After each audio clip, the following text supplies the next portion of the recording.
ለመሆኑ የሰው ልጅ የርኅራኄ ጥጉ እስከየት ድረስ ነው?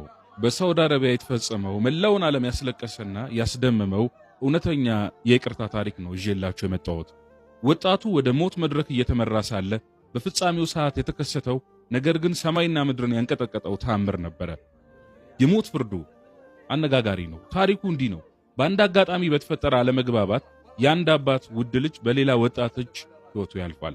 በሳውዲ አረቢያ ጥብቅ ሕግ መሠረት ጉዳዩ ወጣት በጥፋተኝነቱ የሞት ፍርድ ተበይኖበት ዕድሜውን በሙሉ በብረት ዘንጎች በታጠረ ጨለማ ክፍል ውስጥ የሞት ቀኑን በጭንቀት ይጠባበቅ ነበረ።